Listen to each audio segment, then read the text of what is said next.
organization. I have an accountability as Vice President Group HR.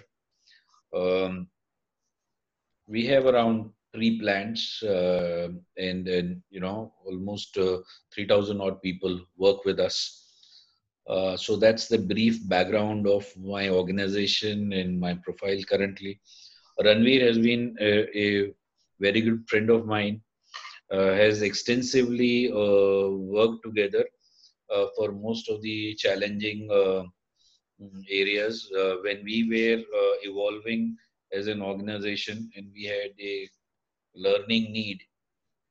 He pitched into, and he knows the kind of results that he has produced for our organization. Um, we are really thankful to him.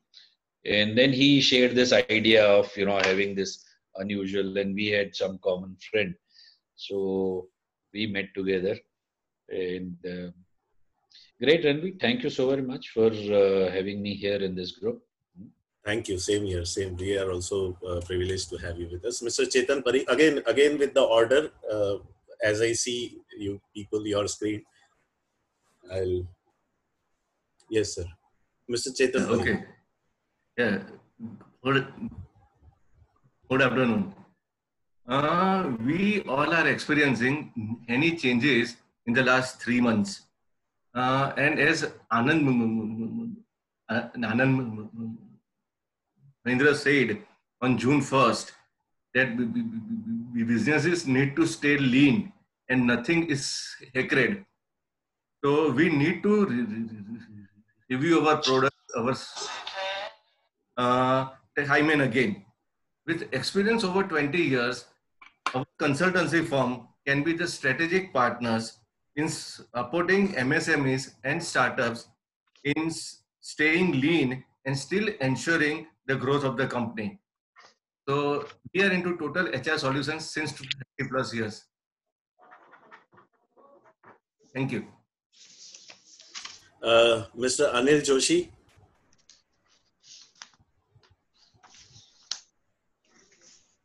You have to unmute yourself, Mr. Anil. Yeah. Okay. Now you're audible. So good afternoon, and I find that new friends have joined, I think. Yeah. So, I am Anil Joshi. I am from Indore, one company, Vishal Fab India Private Limited. I am Director Operations, and we are into manufacture of copper parts and mainly supplying to electrical switchgear industry and electrical vehicle, this vehicle industry, automotive industry. Great. And one more thing, last time Mr. Anil Joshi explained to us in a very very articulated, a very good manufacturing process. I think we all were able to, utilize it somewhere or other. So we will continue with that, Mr. Anil Joshi. Huh? Yes, sir. Thank you. Okay. Mr. Samir Shah. Jay. Good evening. Good evening. I'm Samir Shah. My company name is Remic. We are into marketing of chemicals and dyes. Being traders, we buy from industries and we sell to industries. And we are spread out in around 8 states. Thank you. Great. Mr. Gaurang Shah.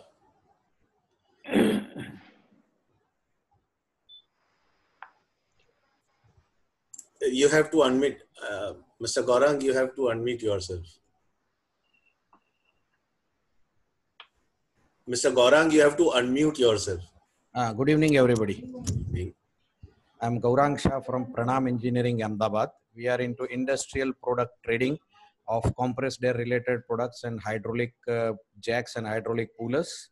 Also, we are into energy conservation of compressed air, leak audits, etc., and spread across 7 countries except India.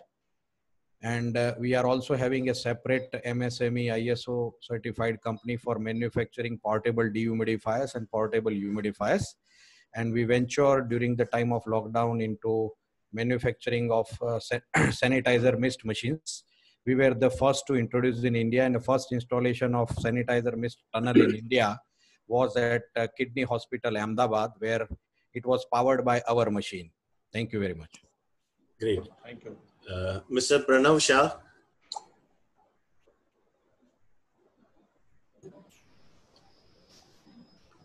Good afternoon, everyone. Good afternoon. Basically, we are into automobile business, like our core business of automobiles. We are having Honda two-wheeler dealership in Ahmedabad. Our main office is at CG Road, and also having 5 branches in Ahmedabad and one in Dholka. In addition to this automobile business, we are also into food manufacturing. We are producing traditional Gujarati food, that is khakra, bakri, and patra, and mainly we are exporting. As of now, we are exporting to 13 countries. Recently, we also have produced one Gujarati movie, casting Malhar, and the name of the movie is Sarabai. Waiting for the right time to release the movie. It's already produced, but since time is not in favor of releasing movie now. Acha. That's all. Great. Mr. Vaibhav Ujjain.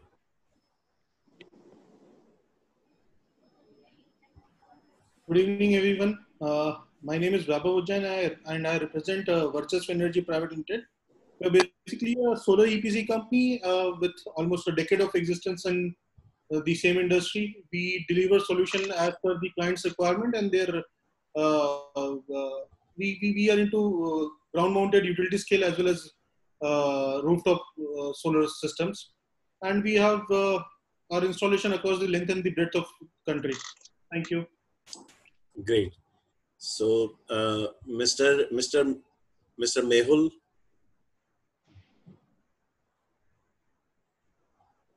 Okay. So we have Mr. Hostin coming in. I think we can. Good afternoon, Mr. Hostin. If you can introduce yourself. Mr. Thomas, if you can introduce yourself. Okay, fine. So later on we can continue. So we have Mr. Nihar Maid with us. Good afternoon, Mr. Nihar, and thank you so much for giving this opportunity to listen to you, I would say. Thank you. Thanks, Ranveer. Am I audible to everyone? Yeah. Yes, you are. Okay. Thank you, Ranveer, and thank you, everyone else. I can see Gaurang, Jayesh, and Ranveer, 3 of you on my screen. Okay. I'm very happy to be here. My name is Nihar. I work for Cipla, and I work for the supply chain department. I take care of procurements out there. The last 3-4 months have been terrible for the world, and also specifically for pharmaceutical companies. It's even more critical for all of us, and the simple reason is that we can't shut down. We come into essential services, and if we shut down, the repercussions are far more than only economical, right? Because the drug supply chain stops, and it would be a calamity of its own. So very happy to be here, and very happy to be with the eminent panel. I'm here to share my thoughts and learn from all of you. Thank you very much. Thank you.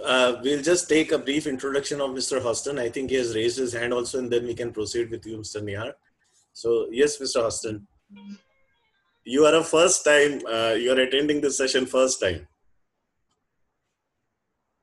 Mr. Hostin? Am I audible to you, Mr. Hostin? Mr. Thomas? Mr. Thomas, I think, no, I think he is not able to hear us. Okay, so shall we proceed with you, Mr. Nihar? Thank you so much. He has, as he said, before Cipla, he worked for Dr. Reddy's, Cadila, and he has also worked for Kirloskar Motors. So he has diversity of experience in different functions. So and he's a school-time friend of mine also. So I was going to say that before anything else, you should have said that. Yes. So right now he's with Cipla as VP and Global Procurement Head. So Nihar, over to you.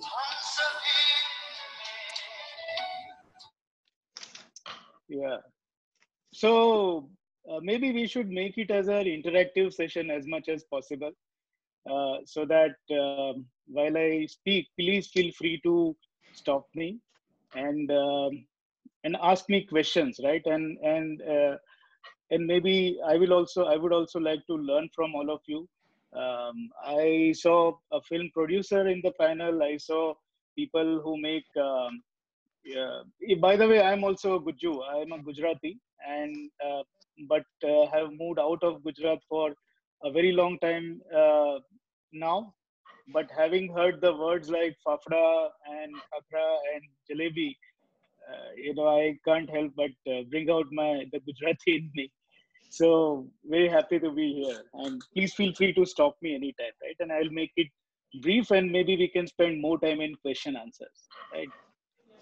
So I think first and foremost, for all of us as human beings and all of us as leaders in our own areas, the first responsibility is to take care of our people, our stakeholders, and everyone whom we impact, right? So, Sipla and me individually also, I am very much,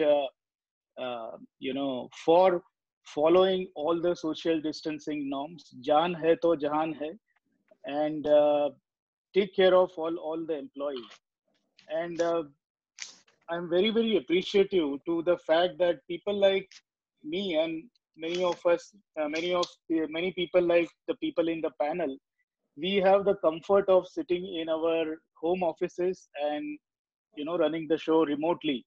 But many of the COVID warriors, they don't have that luxury, especially people apart from the people involved in the health workers, the police staff, the housekeeping people. Apart from all of them, there are also COVID workers within COVID heroes and COVID warriors within all of us, because all of our employees, they go out there to work every day and they expose themselves to the risks of the virus infection, and we should be very, very appreciative and do whatever we can to avoid any contamination, risk of contamination, and follow all the guidelines prescribed by the government and all the good practices of social distancing. Now, having said that, it's also very, very important for us to keep our businesses running, right?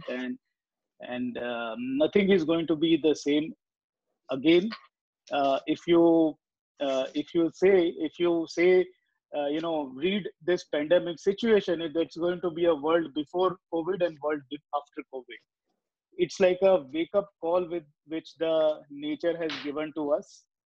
And if we don't do our bit now in preserving the nature, this is never going to stop. Today there is COVID, tomorrow there is going to be something else, and so on.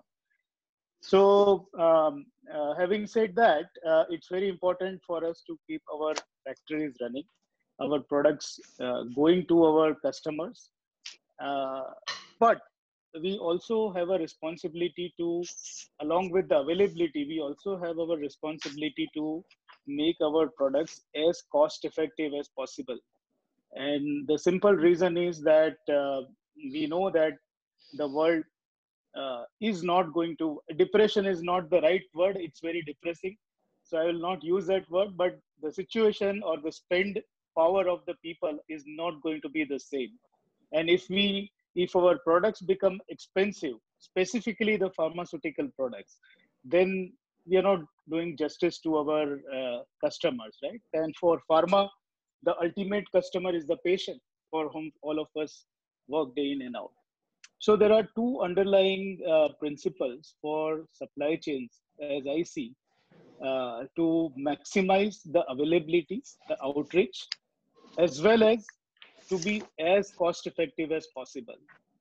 Now, one may think that, what is he talking? Because here there is hardly, factories are able to stay open. People are going to go out. There is a fear psychosis. And what is he talking? How can we make the, outreach even more better? And how can we make the products cost effective? So it's easier said than done, right? And in this difficult times, the only and the surest way to have the product outreach to people is to make our supply chains work for what the patient needs or what the customer needs, right?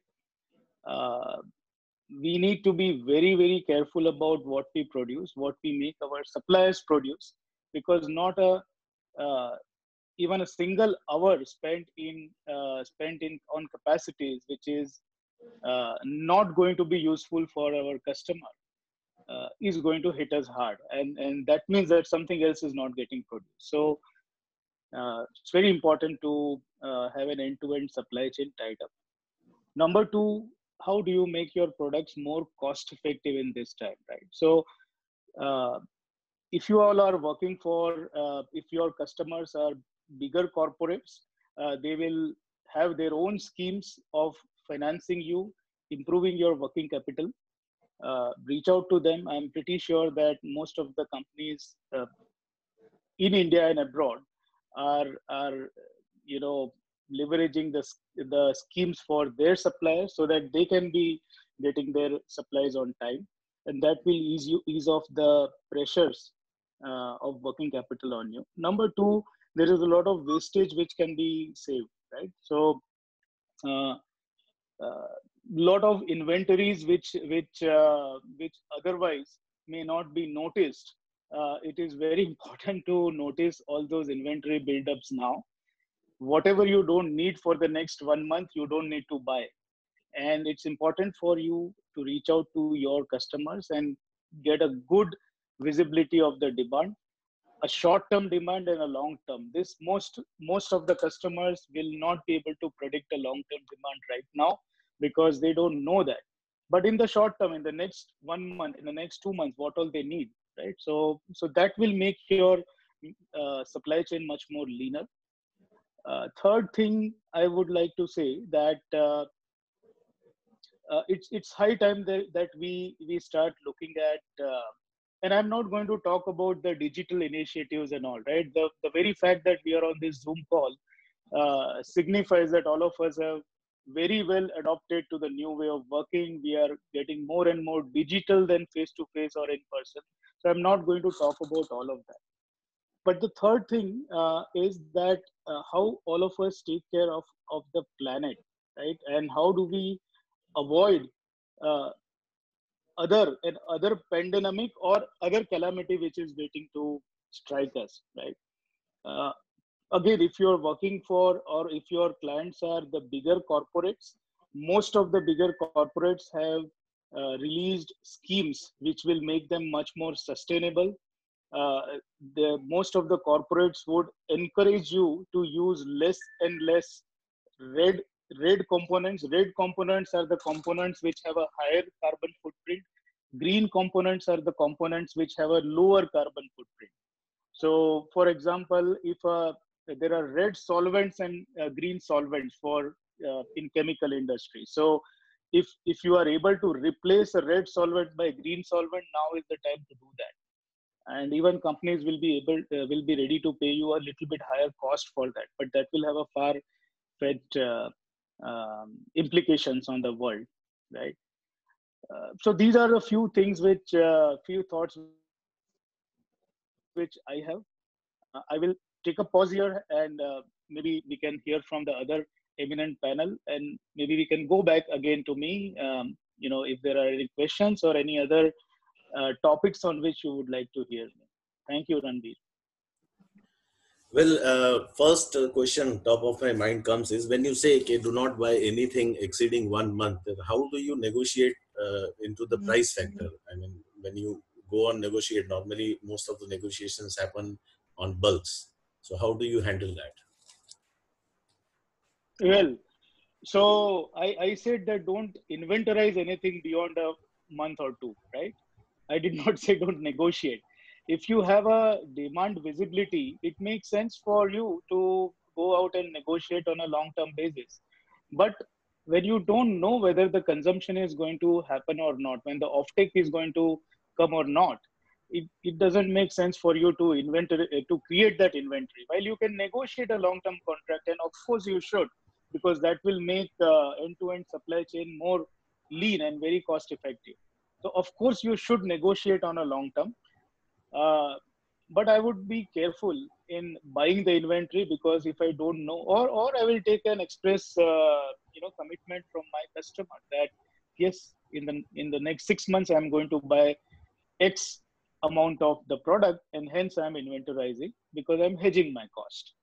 But if you don't have a certainty of demand, and in this situation it's very, very difficult to predict, I will be very careful in inventorizing that. Did that answer the question? Yes, to much a larger extent. But anybody else, if would like to, Mr. Samir, Mr. I Anil. mean, I understood what he said, because businesses are negotiated and then dispatches are made as and when called for. So the billing is done then. So there is no extra inventory. But what about manufacturing units? Manufacturing? Units. Huh. But the manufacturing units are not totally dependent only on them. Okay. What I have one question, or you can say answer to that. When he says you don't buy which is not required for 1 or 2 months, we cannot buy, and as he correctly said, we need to tell our suppliers that I will be buying this much quantity for next 6 months. But at the same point of time, a lot of pharmaceutical ingredients, a lot of other companies who are manufacturers, they have the products or raw material which comes by sea from the abroad market after 2 to 3 months. So in that case, if they don't buy or don't import in containers, it will be very difficult for them to provide their customers in time. So under these circumstances, do you suggest that they should not look for a 6 month of buying, or maybe 3 months or so, because the exchange rates are also fluctuating at a large? Yes. So let me clarify that.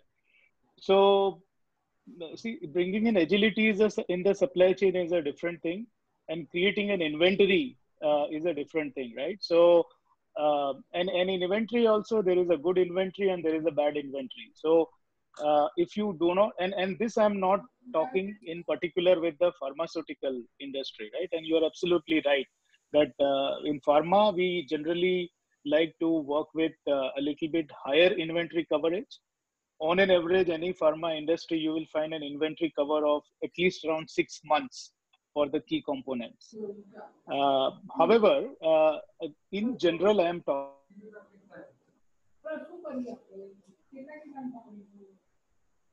talking that if easy, right, and you do not have a visibility of the demand, then you may rather invest in making your supply chain more agile than stockpiling.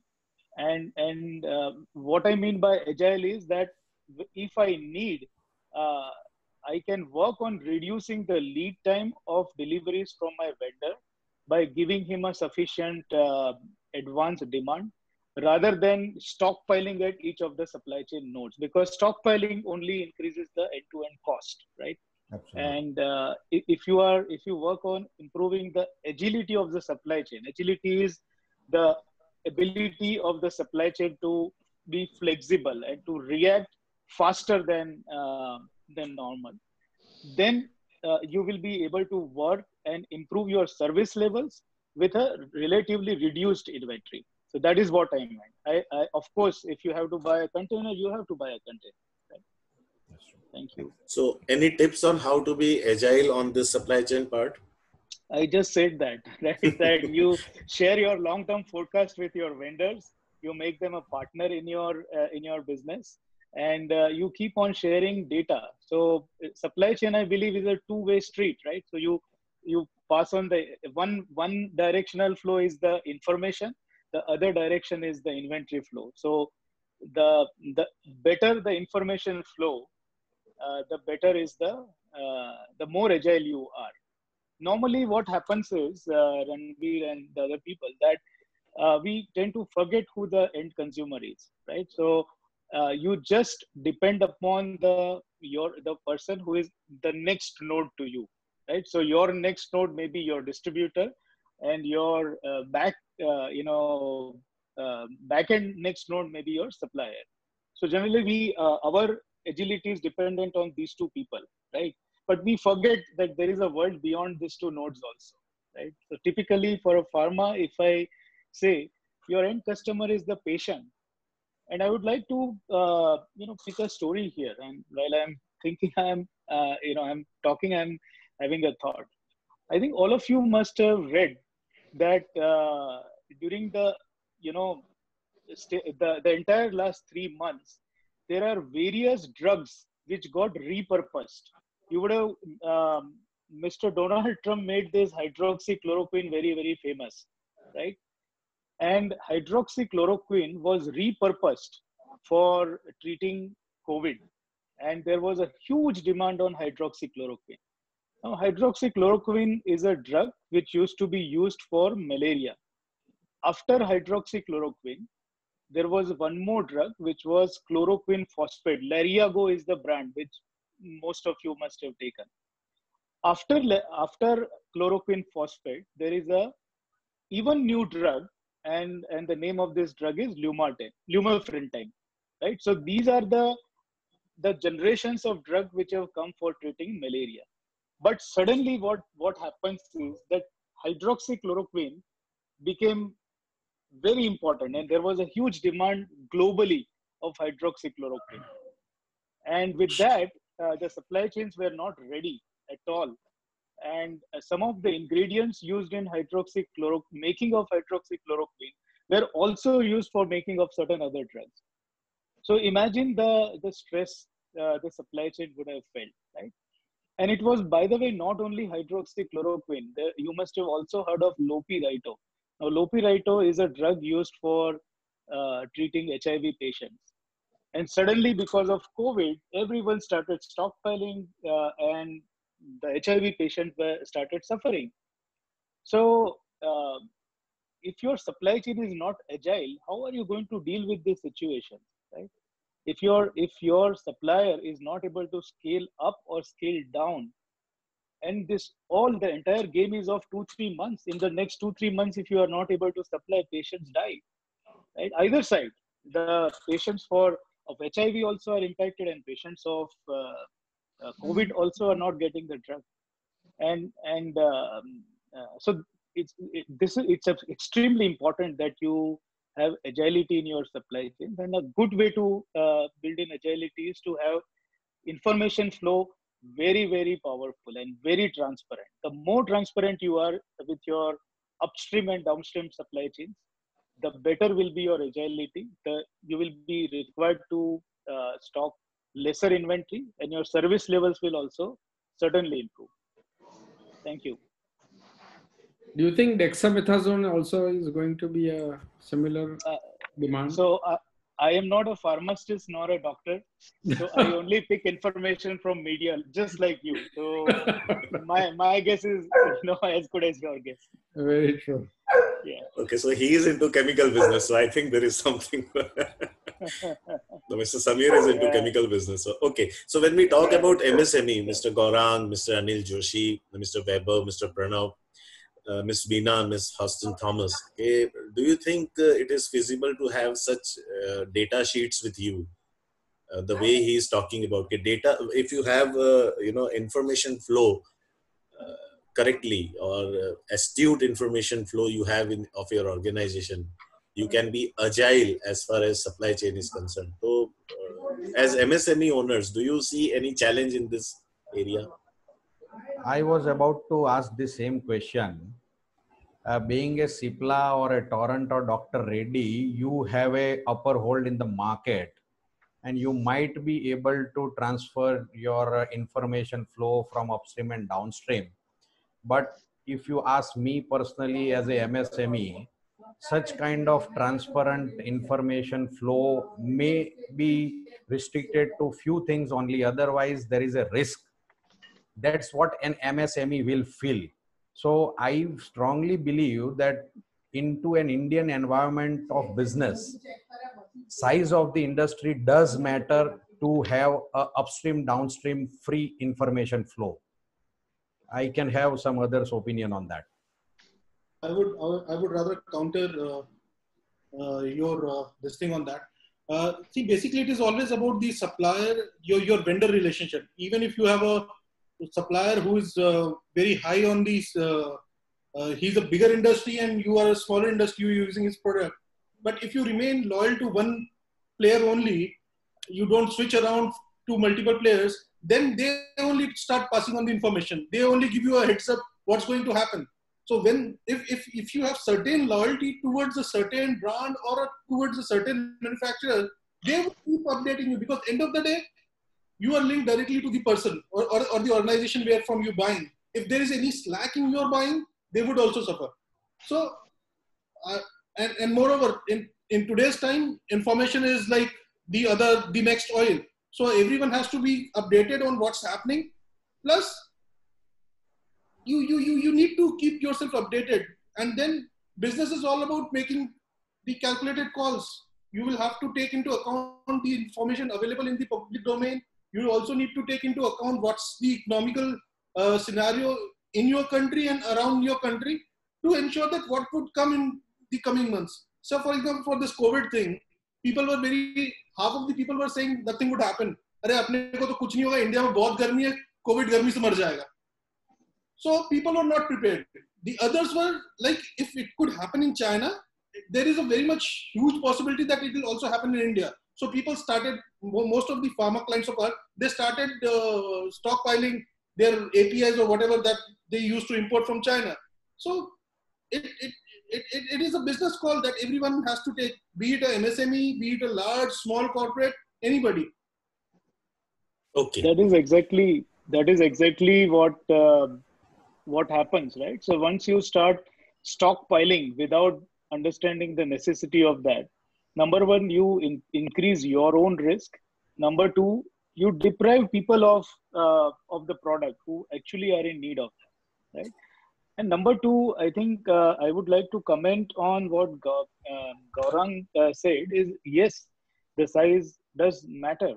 But if we want to be self-sufficient, right? If we want to get, vocal for local, then the bigger players will have to start supporting this, the MSMEs, right? And you should depend upon your, corporate partners to who are your customers, to provide you and arm you with this information so that you become more cost effective, and in turn they become more cost effective. And at the end of the day, serving the people of India or the world, right? So it is in the interest of the bigger corporates to make you more and more cost effective, make you more and more agile, and they will be very, very happy to share inputs with you, which will help you build this agility muscle in your companies. I'm pretty much sure that if you have an open discussion with your partners, they will be more than happy to help you out in this. And they can be your source of information for your business, right? They may not share the information of their own business for confidentiality reasons, but what is important for you, you will have to figure it out and then keep a discussion and a dialogue on with your customers. They will surely help you out in that. Thank you. Okay, Mr. Pranav wanted to ask something. Mr. Pranav Shah. Regarding this MSAP, what's the challenges we are facing right now is regarding the prediction of demand. Like, it's very difficult to understand what demand is going to be. Usually we work on the month stock, for example, 1 month stock or 2 month stock. And we take our past data, maybe last 3 months data or 6 months data, and average out the data, and then we usually make the reorder level, and everything works on that format or that formulas only. But now, if we'll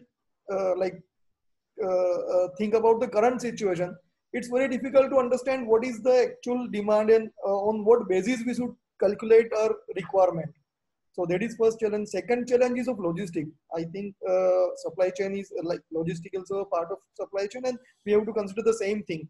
So for those who is a bulky item, and the cost of logistics is too high. In fact, what we are experiencing is that in last 1 month, around 20% increase is there in logistic cost. So while making the order, we have to consider the cost of logistics, like transportation also, and considering that cost, we have to give order. Of course, of course. So again, as I said, you will have to partner, and your customer will be more than happy to partner with you, because they also want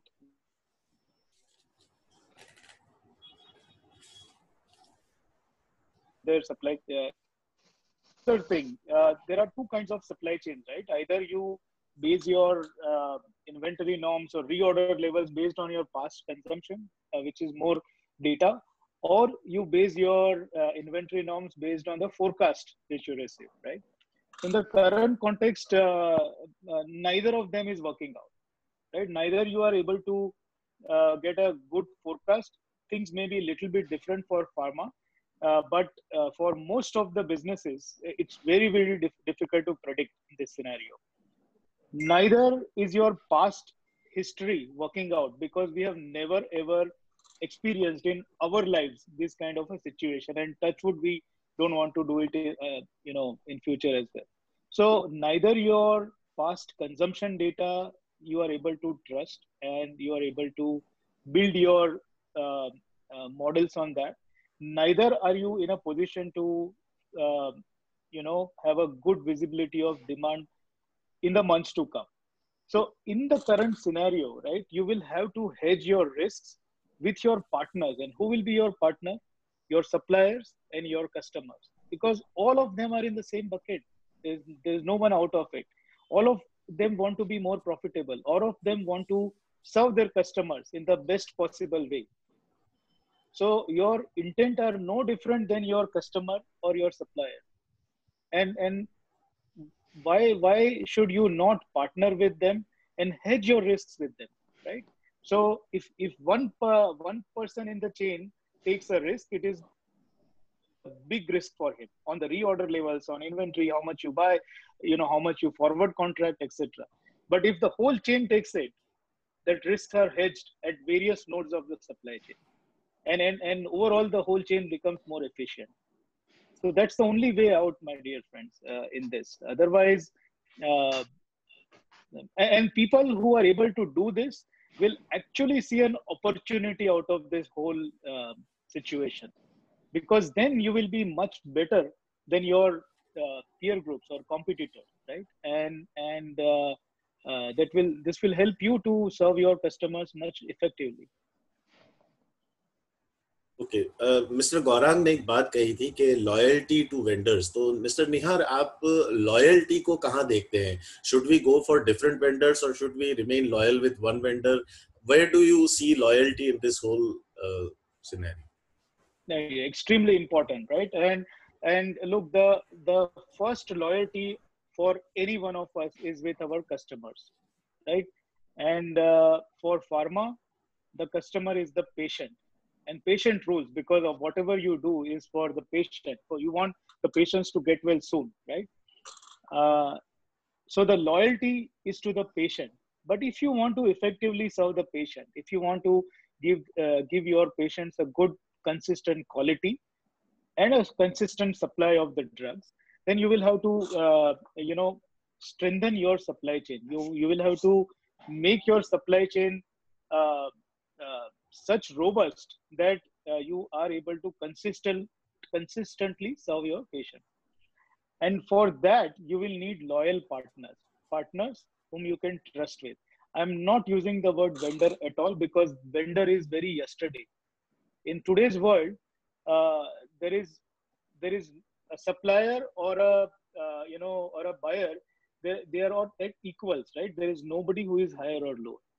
And the buyer needs to be loyal to the vendor, and the supplier needs to be loyal to the buyer. The more transparent both of them are, the better it is. And it's not about, getting a pie of business from this person or that person. It's about how much more you can do, because there is enough business in the market. There is enough, and India is sitting on a situation where they are almost controlling the global supply chain for drugs, right? So India is the biggest supplier of medicines to the US, for example. So there is enough business. Now, how can you, expand the pie is the question. So of course, everyone, including your bigger corporates or yourself, you should build resilience in your supply chain. And for building that, you should have alternate vendors, because who knows, right? So so we have seen the situation that if you have only one supplier for a component and that supplier is off because of a COVID case or because of whatever, then your whole supply chain stops. So companies will have alternate vendors. There is no doubt about that. And similarly, you should have alternate vendors and customers. However, a transparent discussion on how this partnership is going to grow in the next 1 year, 2 year, 3 year, what are the plans of your customer and what role can you play in those growth plans? These discussions should happen, and that is loyalty to me. Loyalty is not for making money. Loyalty is for serving your customer to the best of your abilities. And for that, I think the only way to go is become a partner in progress. Thank you. Yeah. Yes, Mr. Anil. Yeah, can I add something? Please, sir. Yes, please. Yeah, yes. First of all, I am very much thankful to share such a good things, and it is a good insight. So, but in the MSME context, because we are into a different field, because what he's saying is a very useful thing, but it is with respect to pharma industry. So in my view, actually, the most important thing is we need to do in the supply chain is to understand the cash to cash cycle, basically. This is what I understand. Cash to cash cycle that starts the day what material you are purchasing, the invoice raised, that particular day is the 0 day. And then that material passes through various stages and you get the remittance in your bank. So that is the cycle that starts with the invoicing of your supplier and then getting payment in your bank. So what happens actually, how much raw material you are holding, then what is the manufacturing lead time, thirdly, how much finished goods, for how many days you are holding the finished goods, and last is the customer receivable. So all these four things, they contribute to the cash to cash cycle. Then whatever credit you are getting from your supplier, so that will be the net cash to cash cycle. The first, what I said is the true cash to cash cycle, and net is, for example, this cycle is taking 4 months, for example, and you are getting 60 days credit. So your net cash to cash cycle is 60 days. So what we need to do, we need to minimize this net cash cycle. So how we can do? By minimizing our inventory, much has been discussed about it. Then secondly, reducing our own throughput time, basically. So how much time I require to convert that material, raw material, into this sellable commodity. So that is the throughput time. So that we need to minimize. And thirdly, one good thing has happened that banks have reduced their interest rate. I'm banking with HDFC Bank and they have given us very good offer. So we can get the advantage of this, basically. So there are many suppliers who are facing the cash crisis. So we can have good bargaining power right now. Okay, I will give cash rate. How much discount you can offer? So for example, my bank is giving me at some around 8%, 8.1%. And if my supplier says, okay, I will offer 1.5% discount if you give me cash. So there I can improve my bottom line, basically. And then the third and the most important thing is that relates to the HR, basically. Because in our case, on the very first day when lockdown was declared, we spoke to each and every individual, each and every worker. And we told them, whatever is the decision taken by government, we are going to pay you for the lockdown period. On the very first day, we declared it. So what happens actually there, what we call so many years, they have been working with the company. So their loyalty has increased now, actually, this particular thing. So we can get the advantage of that. If we are there with you during your bad days, now what you have to do, you don't have to spend even a single paisa. You have to work at your best capacity, the best level what you can work at. So that all this combination of 3-4 things has improved the performance of company, because we reopened on 18th May. In Indore, the situation is bad, but particularly we are exporting, and on that basis, we were given permission to reopen our factory on 12th, and we could reopen it on 18th. So I reviewed the performance of people during this last 1 month, and I find that there is a tremendous improvement because of 3 reasons. Because we called our the supplier, mainly our material is copper that we are manufacturing in-house. But whatever tools and other things that we are buying, so we are getting good price for that, the special price, because we are able to offer payment, down payment, I will say. If, for example, they are getting payment with 60 days, I say, yeah, I will make a payment immediately. How much discount? So up to 4%, 5% I could get discount. So that has improved my bottom line, because of this cash flow only, I will say. So maintaining cash flow, and secondly, logistic cost has increased, but that has not affected us, because most of the customer, it is X factory, means our factory we will deliver, and that they'll take care of this logistic part. So that has not increased my cost. That has not been added to my cost. So I am finding very favorable conditions post-COVID, and order flow is also good, and that has to be there, because if you are loyal to your customer, and as you rightly said, customer is ultimately God. You have to satisfy your customer, and if your customer is satisfied on cost, quality, delivery, and above all is your responsiveness. On all these 4 fronts, if you are your rating is good, because our customer, they are rating us, their continuous performance analysis is there, and they rate us. And if your performance is good, then definitely you are getting more orders, because the China crisis is there. This those emotions are there. Secondly, few parts we are supplying to the domestic market. The same parts are required at required by their European counterparts also.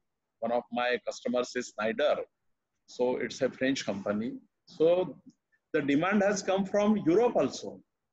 So we were very scared. Post-COVID, what will happen? The same level of order flow will be there or not? But I am during this last month, I find the things have improved a lot, rather. So it's a blessing in disguise. Blessing in disguise. Okay. I actually, Mr. Nihar had told me that he is engaged in some other assignment or meeting also. She'll have to leave at 4.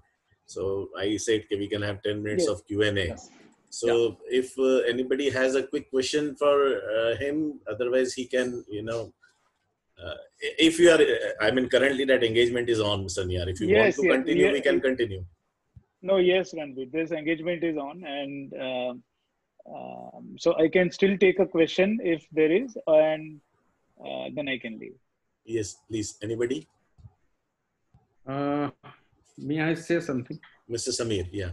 I don't know who would be answering, either of you two, you or Anilji. Lekin, see, what Anilji mentioned right now was that because they quote X factory, hence the increase in transportation doesn't affect them. But then it would affect the customer, because ultimately customer will look at it like, what is my landed price? So if someone else can facilitate them in the you are very good at your work, but if someone else facilitates them in the transportation part, then they may become competitive also. So maybe, I mean, it may not happen in products where they are highly technical or I mean, there are entry barriers are various, but then I'm speaking these things because I, being a trader, I work on very meager margins. So Yes. that question comes to my mind. So see, the world has changed, right? And that's a reality. There is no denying of that. There are a few things which you can control. There are a few things which are beyond your control. Yeah. So I would rather the freight increase. Most of us are only customers in this industry, right? And the people who are engaged in the industry, the freighters, the fuel companies, the PSUs, etc. We don't have a control on over them at all, and we only take their services, right? And if there is a freight impact which has come, it has come. There is no denying on that, right? So I would rather try and do my piece the best which I can, because that is the only thing which I can influence. I can make medicines to the best of my abilities, but I can't go and influence a freight increase or how the fuel prices are going. So that's beyond my control, right? So I would rather focus on what I can do and put in my best in that. So right. I think similarly, if the people who are involved in the transportation do that, think that way and do their best, I think we will very soon see all this price increases either plateauing or coming back to normal very soon. That's again my personal belief, but that's what I would suggest. I know it's not a clear response to your question. Right, but so I think there is no response. Yeah, there is no clear answer to one that. has to take some stand somewhere. So it's good enough. I agree with you. Right. All right. So Ranbir, I will have to make a move, and thank you very much. Anilji, very, very insightful thoughts, and I picked up a lot from all of you. Thank you very much. Thank you, Nihal. Thank you so much for your time and insights, and we look forward to having you again also. Sure. Thank you. Sure. Thank you. Yeah. Thank you very much. Thank you. So we all will proceed with our agenda, right?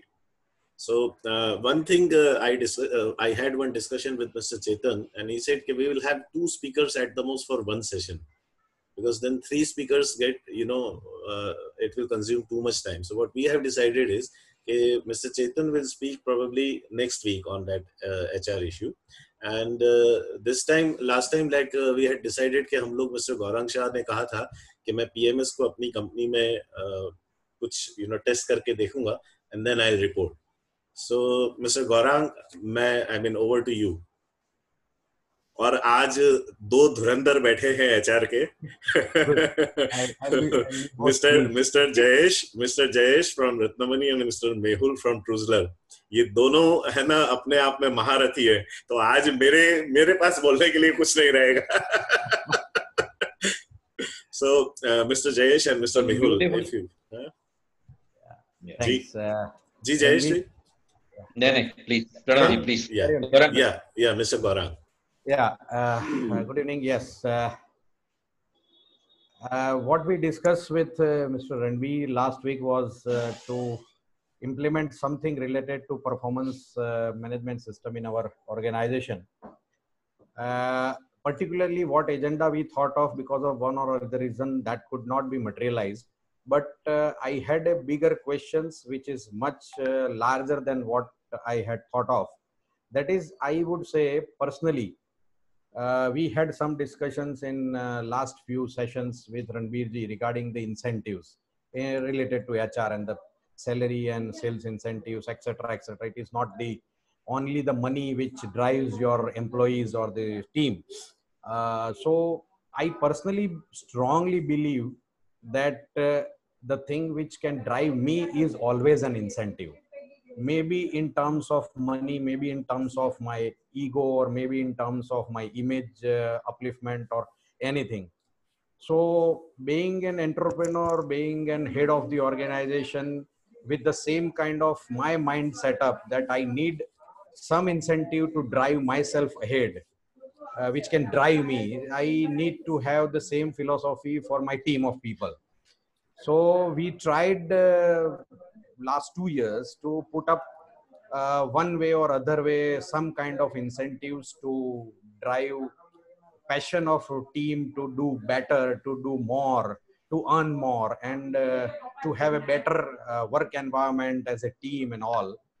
But somehow, to my surprise, I failed. I would say I failed. I do not know whether I am not able to understand the philosophy and the requirement of my team, my employees, or what. So where I failed, I would like to have the idea from the people who are hugely experienced, because we have 10 to 15 people. You must have managed thousands of them. So I would like to know what, so many things are there, what drives the people. But somebody said in the previous session that they have the very flat structure of salaries, not to have incentive, and still they are able to do wonders with their team.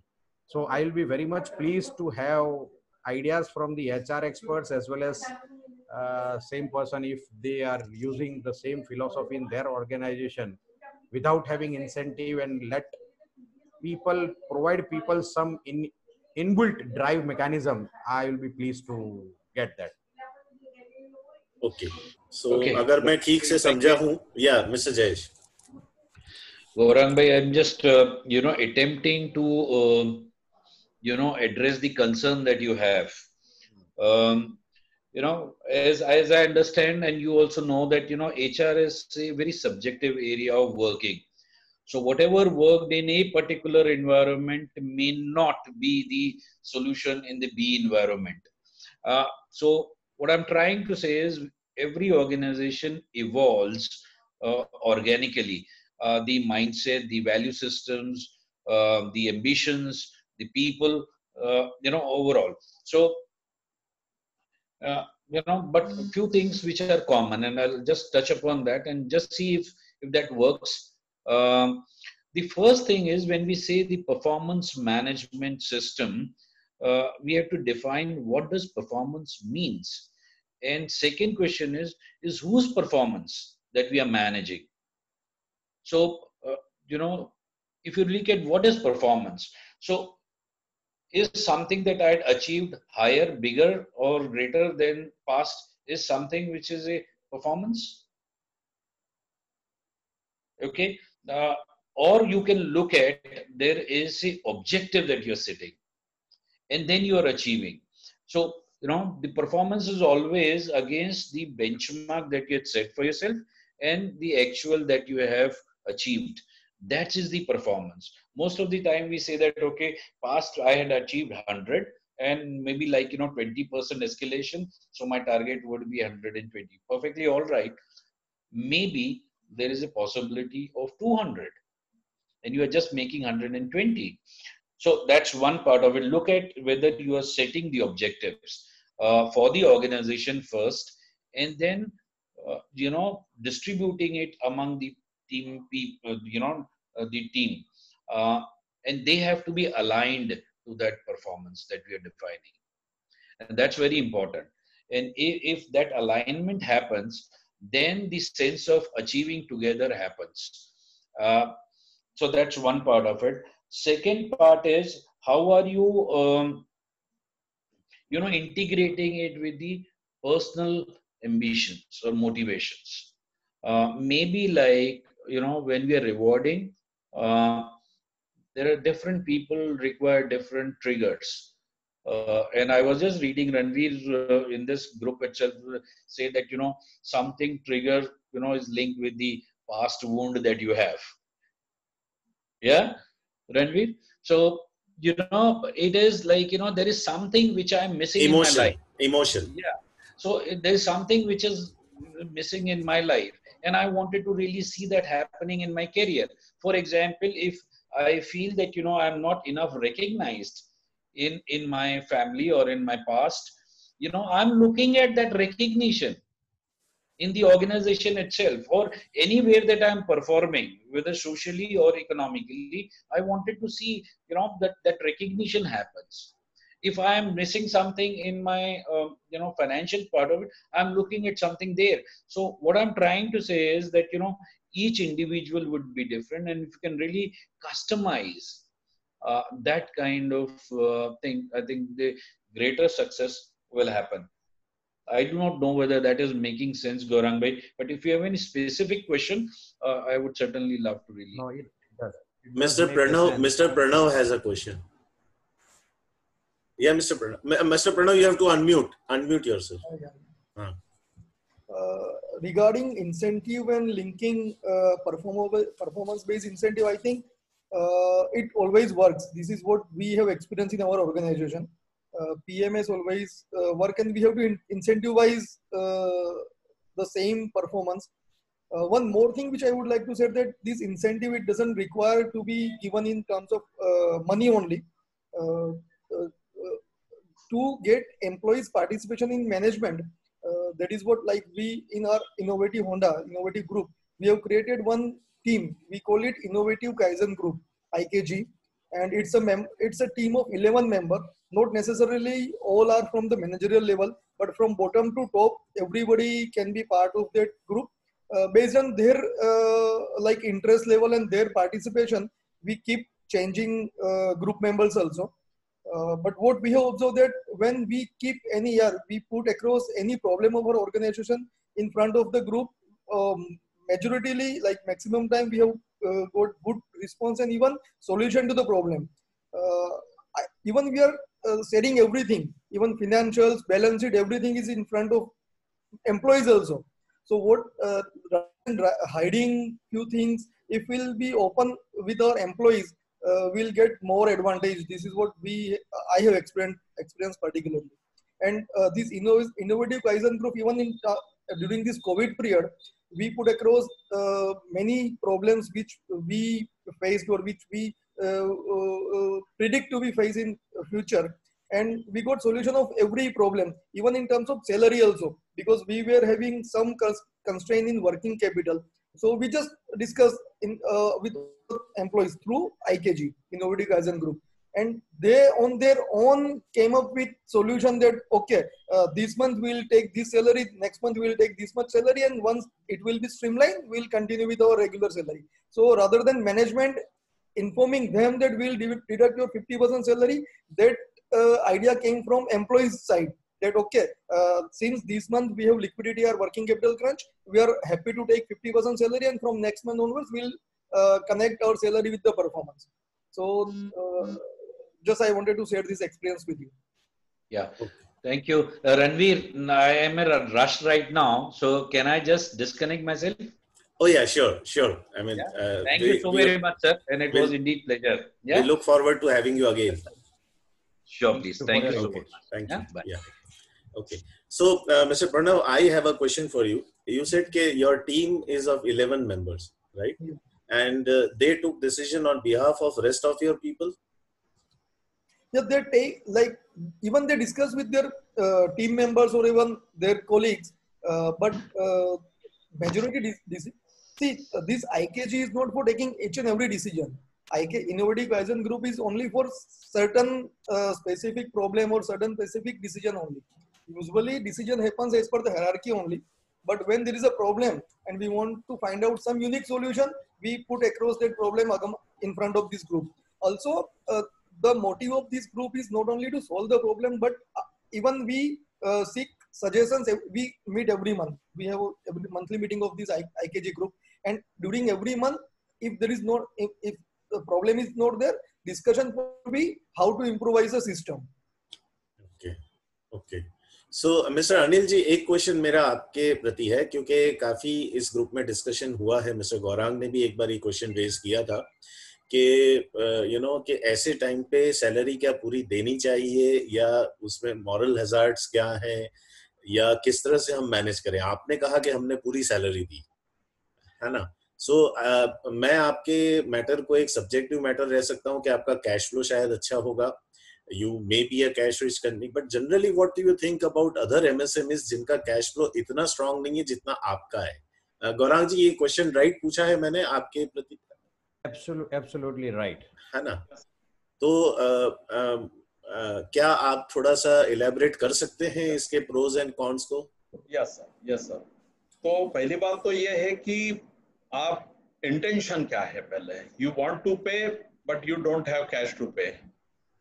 एक तो पहले ये देखना है कि मैं क्या, पहले तो कुछ लोग तो सम ऑफ देम दे से कि we will not pay, no work no pay, on that principle we are not ready to pay, that is the first thing. Secondly, I want to pay but I don't have cash flow. So if I want to pay and I don't have cash flow, I can do one thing. In coming 10 months, 6 months, I can pay it. Are you getting me? If somebody is getting 12,000 rupees, so 2,000 per month I will pay next 6 months. So that can also be done. But what we thought, we have completed almost 32 years. This company we established in the year 87. So what we think, people are associated with us so long, some of them are 20 years, 25 years, and for 2 months, can we not pay them? First thing, that is our moral responsibility and we want to pay. Secondly, as a strategy, what we feel, by paying for these 2 months of lockdown, I can encash it throughout the life. That is my second strategy. Next time, whenever there is some sort of negotiation, so I can have upper hand. That is the other reason. First thing, I wanted to pay because of our long association with those people. That was the first reason. And secondly, I want means as a management, we would like to encash this opportunity throughout the life. We will have upper hand. That is the second reason we paid. The reason. क्या सच में upper hand रहता है कि लोग भूल जाए? मैंने जैसे काफी ऑर्गेनाइजेशंस के साथ काम किया है, जिसमें से कुछ ऑर्गेनाइजेशंस तो they are very morally at a very higher this thing. तो जब मैं उनके लोगों के साथ ट्रीट करता हूँ, तो जैसे जब कॉन्फ्लिक्ट्स आते हैं, तो जैसे एचआर मैनेजर का कहना है कि साहब ऐसा कुछ नहीं है। जैसे एक कंपनी है जो थोड़ा ओवर टाइम करवा रही थी, राइट? तो पीपल वेर कंप्लेनिंग कि सर इतना तो हम थक जाते हैं XYZ वगैरह। तो मेरा उनसे कहना था, मैंने पूछा जो एचआर हेड कि ऐसा क्यों हो रहा है? बोले साहब ऐसा नहीं है, एक टाइम था कि जब हमारे पास बिल्कुल काम नहीं था तो भी हमने इनमें से किसी को निकाला नहीं, और इसीलिए रखा कि नहीं चलो आज हमारा बुरा टाइम है, हम इनको संभालेंगे तो कल को ये मुझे संभालेंगे, राइट? अब उस बात को 2 साल हो गए, राइट? अब अगर कंपनी के पास ज्यादा काम आया है ना, तो ये वही एम्प्लॉइज हैं जो कह रहे हैं कि साहब हम तो थक जाते हैं, ये है वो। हालांकि रिजॉल्व हुआ कॉन्फ्लिक्ट, में मना नहीं कर रहा, बट क्या आज आप ये जो एक्ट आपने किया है, मॉरल एक्ट, क्या 2 साल बाद आपके एम्प्लॉइज इसे याद रखेंगे या एक शर्म में आके कोई डिसीजन लेंगे या अपने लिए कुछ ज्यादा कंट्रीब्यूट करेंगे? बिल्कुल, आप बिल्कुल, you are very rightly said कि memory is very short normally, और ये भूल जाएंगे। पर क्या होता है कि ऊपर से बताएंगे भूल गए हैं, पर कहीं ना कहीं बॉटम ऑफ द हार्ट ये चीज आती है। ये कैसे है? When we get feedback from others, जो आप इंडस्ट्री एसोसिएशन और जो हम लोग मिलते हैं इंडस्ट्री वाले, तो उनके वर्कर आपस में मिलते हैं सब नॉर्मली, तो what they say about you while discussing among there group, so that reflects your what do you call the what image you are holding among your group. तो उसमें ये चीजें निकल के आती है कि हम तो सुखी हैं। जो मैं अभी बात कर रहा था कि जयेश भाई और अभी हम लोगों ने जो गौरंग साहब ने बात की थी, तो जयेश भाई ने सबसे बड़ा एक बहुत अच्छी चीज बताई थी कि सबसे पहले आपने अलाइन किया है क्या the performance of your individual worker or any employee, is it aligned with the ultimate goals and objective of your company? That is the very big thing he has I have noted. So what happens कि सबसे पहले तो small scale industry या medium scale की खुद के गोल है क्या, वहां सबसे बड़ा प्रॉब्लम आता है कि मेरा ऑब्जेक्टिव क्या है। क्योंकि मेरा ऑब्जेक्टिव अल्टीमेटली पैसे कमाना है, ये तो निश्चित है, पर अल्टीमेटली जिस लाइन में मैं हूँ, तो whether I want to be the leader, I want to be globally recognized, yeah, I want to deliver good quality, whatever is there, so that sort of goal has to be set, और उस goal के साथ now I should align. Secondly, when we say PMS, तो performance management system होना चाहिए, पर क्या what are you monitoring? Have you clearly defined the performance? For example, if I am doing the performance analysis of my quality person, so I have clearly defined what is my expectation from a quality manager. That is called JDGR. Your job description, job responsibility, has it been clearly mentioned? Then only you will be able to evaluate on that scale. So that is generally missing. So that we have initiated in our organization. That has made my job easy and the job of my person easy. I mean, for example, he knows what is expected from him. So that should be clearly mentioned. That is missing in a small scale or medium scale organization. Then secondly, what Pranav Bhai has said, so we have also have a Kaizen group because the satisfaction of an employee, so primarily money is the thing, money is the most important criteria, but that is not the first criteria. First of all, the atmosphere, the overall atmosphere of the organization. And secondly, the immediate boss he is working under. How is, because he has to deal with his immediate boss throughout the day.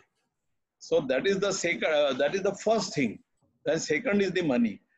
Thirdly, every time incentive will not work. In our factory, there is no any kind of incentive kind of thing, but in kinds we give. For example, Kaizen, what Pranav Bhai has said, we also have Kaizen team, but that is not the permanent kind of thing. That particular suggestion comes, if that suggestion is converted into Kaizen. So for that, achieving that goal, we form a team. For example, some automation is there, small automations are there. So he needs help from the maintenance department or tool room department. So that team we will form, and that team will work on that suggestion. And if they succeed, so everybody will get some kind of something in the form of appreciation letter, or if it's a good improvement, some cash also. Then thirdly, we have a corporate group loan kind of thing from our bank actually. See, on our guarantee, they are giving loan to our employees, 15 to 20 times of their salary. So what happens, their basic needs are fulfilled. See, small house, vehicle, and the interest is very reasonable, but it is on our guarantees. The security, there is no collateral security kind of thing, but company's guarantee is there. Last about 10 years we have been doing this, and nobody has failed in repayment. We were not required to pay for anybody's default. But basic, their level has increased. So for example, the small employees coming on bicycle is now coming on this bike. Then secondly, staff member who was earlier coming on bike, now he is having his own four-wheeler. So that is the basic standard of living has improved because of this now. And thirdly, our bonus is linked with our performance. Overall company, my bonus is linked with my sales turnover. That is the kind of incentive you can say. Otherwise, in cash form, we don't pay much. The productivity incentive or this incentive, that incentive. But ultimately, every 3 years, we have negotiation and we have wage agreement. So in that wage agreement, that comes into picture. So these are the things we are doing. Okay so Gaurang भाई, आपकी बात मैं देखिए अनिल जोशी जी ने जो भी कहा है वो हमने जो पीएमएस में डिस्कस किया था बिल्कुल उससे रेजोनेट करता है. सबसे पहले उनकी बात को अगर आपने गौर से सुना हो तो money is not the incentive. उन्होंने कहा मनी मोटिवेटर नहीं है. सबसे पहली चीज उन्होंने रखी एटमॉस्फेयर, यानी कल्चर, यानी climate of the organization. Second पे उन्होंने रखा रिलेशनशिप विद बॉस, राइट. और तीसरे पे उन्होंने रखा money, but specifically speaking money तो फिफ्थ आता है ना. हमें ये लगता है कि हम पैसे के लिए काम कर रहे हैं. पैसा बाय प्रोडक्ट है, पर्पस नहीं है ना. जैसे गौरांग जी ने कहा कि मैं पैसे के लिए काम कर रहा हूं, तो मेरे बंदे किसके लिए काम कर रहे हैं? गौरांग जी, आप पैसे के लिए नहीं काम कर रहे हैं. अगर आप पैसे के लिए काम कर रहे होते तो ड्रग्स का बिजनेस अच्छा था. आप गुजरात में रहते हैं, शराब का बिजनेस अच्छा था. आप वो क्यों नहीं करते? मैंने बोला कि मेरा ड्राइविंग फोर्स है incentive in not in terms of only money. Now wait. When you say not in terms of only money, ये बहुत important phrase है उस सेंटेंस का. हाँ, मैंने वो भी करके देखा था, इसीलिए मैं नया तरीका ढूंढना चाहता हूँ कि पैसों के सिवा और क्या क्या तरीके हो सकते हैं। मेरे को 1-2 मालूम है, अगर मुझे 10 और नहीं उसमें से 4 भी मिल गए तो मेरा काम हो। नहीं, काफी कुछ तो अनिल जी ने बताया। लास्ट टाइम भी हमारे साथ जो समीर में एक एग्जांपल दूंगा, सॉरी टू इंटरप्ट। बहुत बढ़िया। सॉरी टू इंटरप्ट, एक छोटी सी एग्जांपल देता हूँ। मेरा प्यून है साहब, अब वो प्यून जब ज्वाइन हुआ, करीब 18 साल हो गए, 2002 में आया था, तो वो प्यून को जो भी पैसा मिलता होगा, अब बढ़ते बढ़ते मेरी प्यून का आज 15,000 कॉस्ट टू कंपनी है। प्यून जो सिर्फ पानी पिलाता था। मेरे यहाँ एक आए थे, उन्होंने पूछा आप कितना दे रहे हो? हमने कहा 15,000। तो बोले यार हमारे यहाँ तो नहीं पड़ता, हमारे यहाँ तो 7,000 लिमिट है, वो उसको क्रॉस हुआ तो हम दूसरा प्यून रख लेते हैं। जो मेरे यहाँ सज्जन आए थे उन्होंने बताया। अब सवाल ये उठता है कि जब वो प्यून आया था तो मेरे यहाँ 18-19 साल का था, अकेला था। अब धीरे धीरे उसका बड़ा हुआ, शादी हुई, उसके 2 बच्चे हैं। तो अब सवाल ये है कि प्यून होगा पर उसकी बेसिक रिक्वायरमेंट है घर की। अब जस्ट बिकॉज प्यून है इसलिए मैं 7,000 के बाद निकाल दूं, तो फिर हमने उसका क्या किया था कि उसको पैसे तो रूटीन में इंक्रीमेंट देना है, तो हमने उसका यूटिलाइजेशन इंप्रूव किया। तो हमने देखा कि he is a good follower, what ever you से एक बार बता दीजिए तो ही विल ब्लाइंडली फॉलो। तो ऐसे लोग क्या काम दे, तो उसको छोटे छोटे काम सिखा दिए, तो पूरे फैक्ट्री का फोटोकॉपी वो संभाल रहा है। सेकंडली स्टेशनरी का पूरा कंट्रोल उसके पास है। तो यदि किसी ने ज्यादा एक बॉल पेन भी मांग लिया या इरेजर मांग लिया तो भी वो हमारे पास आ जाता है कि सर ऐसा ऐसा है, इसको मैंने इस महीने में 2 इरेजर दे दिए। उसके लिए वो इरेजर भी बहुत बड़ी चीज हो जाती है। थर्डली उसको ये सिखा दिया है कि गेस्ट आएंगे उनका कैसा अरेंजमेंट रखना, क्योंकि ओवरसीज गेस्ट भी आते हैं, फॉरेन से आते हैं, कोई कॉर्पोरेट से आते हैं लोग, तो उसको हर एक समय उसको एक बार हमारे HR वाले सिखा दिया क्या अरेंजमेंट रखना है।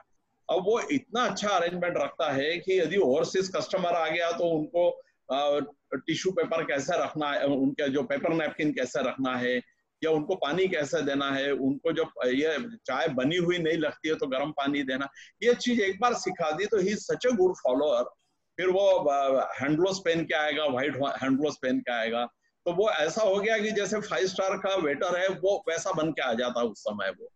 तो कहने का मतलब ये है कि हमें किससे क्या काम लेना, अब उसकी पैसे की जरूरत है तो वो अपना, अच्छा दूसरा वो हमारा पूरा रिकॉर्ड रूम संभाल रहा है, उसको फाइल नंबर बता देना, वो पढ़ नहीं सकता है, और फाइल नंबर बता दिया तो रिकॉर्ड रूम से पुराने फाइलें लेके आ जाएगा। He has proved his utility. तो वैल्यू फॉर मनी है, व्हाट आई एम पेइंग, उसका मेरे को पैसा मिल रहा है। तो ये डिपेंड करता है कि आप उसका 7,000 का हो जाए तो निकाल देना इज नॉट द सॉल्यूशन साहब। उसको make him capable of drawing that much salary, that is what we have done साहब। इस पे एक नया सवाल खड़ा होता है कि जब आपने उसको ये सारी रिस्पॉन्सिबिलिटीज दी, आपने उसकी एरिया ऑफ रिस्पॉन्सिबिलिटीज को एक्सपांड किया, तो वो प्यून नहीं रहा, वो पानी देने वाला नहीं रहा, नहीं राइट? यस। तो पानी देने वाला तो अल्टीमेटली आपके पास 7,000 का ही बंदा होना चाहिए, यस, है ना? हाँ। और अब सवाल क्या हो रहा है और आपको जीवन में शायद बहुत सारे बंदे मिलेंगे जो पानी देने से ऊपर कुछ नहीं सीख पाएंगे। बराबर है। अब उनकी भी फैमिली बढ़ेगी, उनके भी बच्चे होंगे, उनके साथ आप क्या करेंगे? नहीं, तो उनको we need to make them capable of, they should deserve that much, इतना कैपेबल बना दे वो। So question is not about सामने वाले की जरूरत क्या है, क्वेश्चन इज कि हमारी क्या रिस्पॉन्सिबिलिटी पूरी कर रहा है और वो डिजर्विंग कितना है। यस, तो उसको make him deserve that much salary. Fine fine, that is fine. आप उसको सीईओ भी बना सकते हैं, दैट इज ओके, अगर डिजर्विंग है तो, है ना? बट क्वेश्चन इज कि अगर डिजर्विंग ना हो और उसकी फैमिली बढ़ रही है, ओके, तो ऐसे में क्या करें? नहीं ऐसे में साहब अभी मेरा तो एक्सपीरियंस आया नहीं, पर मैं सोचता हूँ ऐसे लोगों को प्रोडक्शन में डालना चाहिए फिर, क्योंकि ऑफिस में इतना काम नहीं। अब पानी की बात करूँ तो आजकल तो पानी भी नहीं बचा है, डिस्पेंसर है, लोग जाके अपना पानी लेते हैं, बॉटल में रख लेते हैं। ये एक बात चली कि प्यून का काम था पेपर यहाँ से वहां देना, तो पेपर मूवमेंट भी कम हो गया पहले से, अभी तो सॉफ्ट कॉपी ही चलती है। तो उसको ऐसे इसमें फैक्ट्री में वर्कर में यदि डालते हैं तो he can prove to be a good packer, packing department में डाल सकते हैं, या हेल्पर हो तो जैसे हमारे यहाँ CNC मशीन है, वहां पे उसको फ्रीक्वेंटली पानी चेंज करना पड़ता है उसको, तो हो सकता है he can prove to be useful there. तो उसकी सुटेबिलिटी देख के कहीं प्रोडक्टिव काम में लगा है, क्योंकि प्यून एक्चुअल देखा है तो जो लास्ट टाइम हमने बोला था नॉन वैल्यू एडेड काम है, तो कहीं वैल्यू एडेड एक्टिविटी में यदि उसको लगा दें, ये मैं सोचता हूँ, तो he can add better value there. Okay. This is what I feel. Sameer भाई, 1 मिनट, प्रणव भाई कुछ कहना चाहते हैं? यस प्रणव भाई।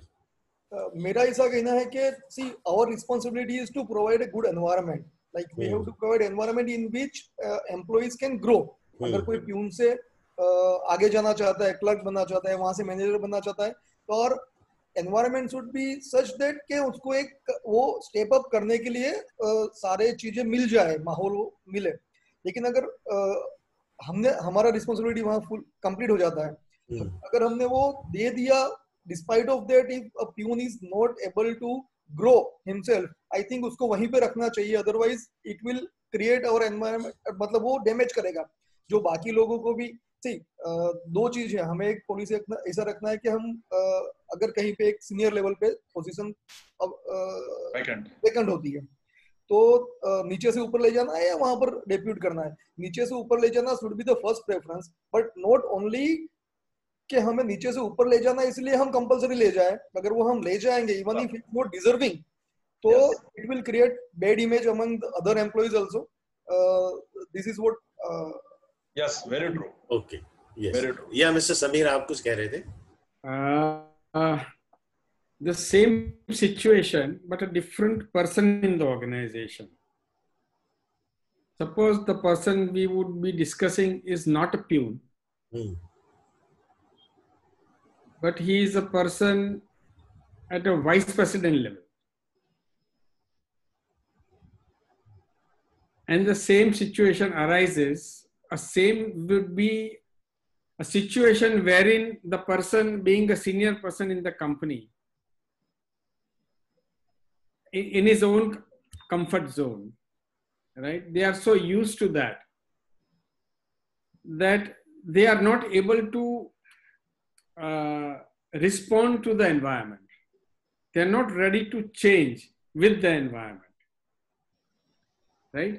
Where it's something, if you put it lopsidedly, if someone has been working in a monopoly situation and suddenly you put him into a very competitive situation wherein he has to do things, the same things very differently. He cannot go on doing like he was doing earlier, right? But people don't change. They don't want to change. And if you have people like these in the company, what do you do? Yeah. Anybody? Okay.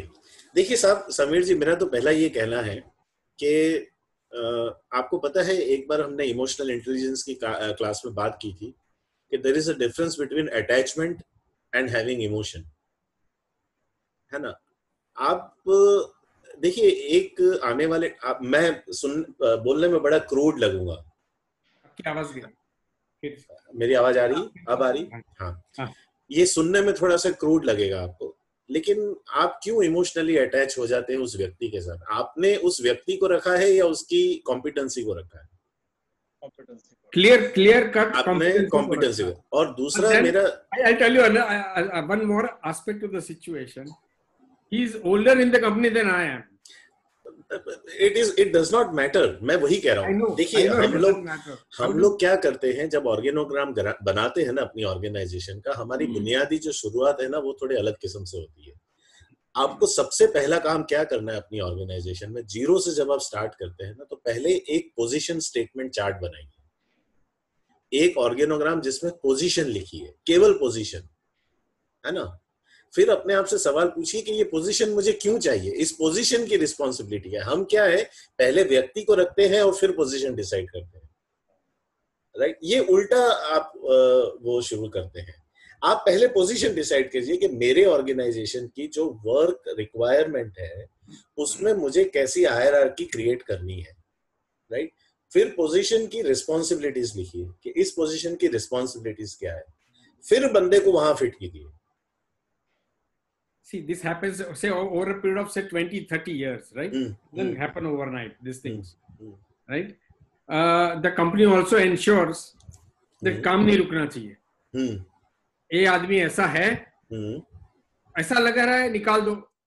That is not the way we work. So, ultimately, we get things done in a different manner or a different person. काम हो जाता है, लेकिन उस आदमी की utility नहीं रहती. नहीं तो ठीक है ना, देखिए अगर उस आदमी की यूटिलिटी नहीं है तो क्या वो आपकी वजह से नहीं है या उसकी अपनी वजह से नहीं है? अपनी वजह से नहीं है, क्योंकि तो वो आप नहीं उसका होता है। बोझ अपने सिर पे क्यों ले रहे हैं?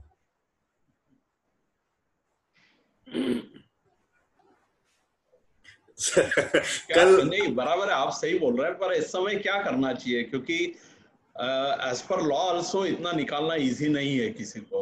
जैसे कोई सैचुरेशन हो जाता है किसी का ऑर्गेनाइजेशन में, तो उसका इंक्रीमेंट कम करेंगे, पर उसको जो कुछ ना कुछ जो इंक्रीमेंट है मार्केट के हिसाब से वो देना पड़ेगा उसको।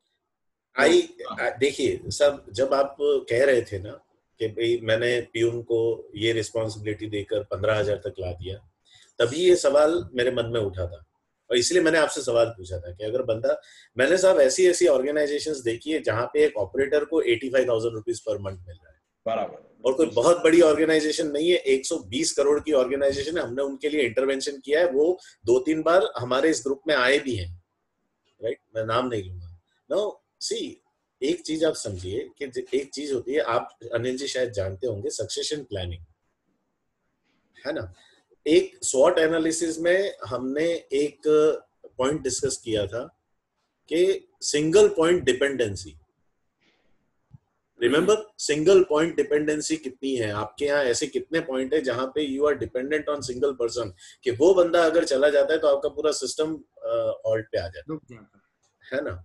तो मैं मिस्टर मेहुल गोयल की परमिशन से एक बात उनकी रखना चाहूंगा। मिस्टर मेहुल जी, मैं, ये आप ही की बात है, मैं इनके सामने रखना चाहता हूँ, आप इसे टेक ओवर कर लीजिएगा।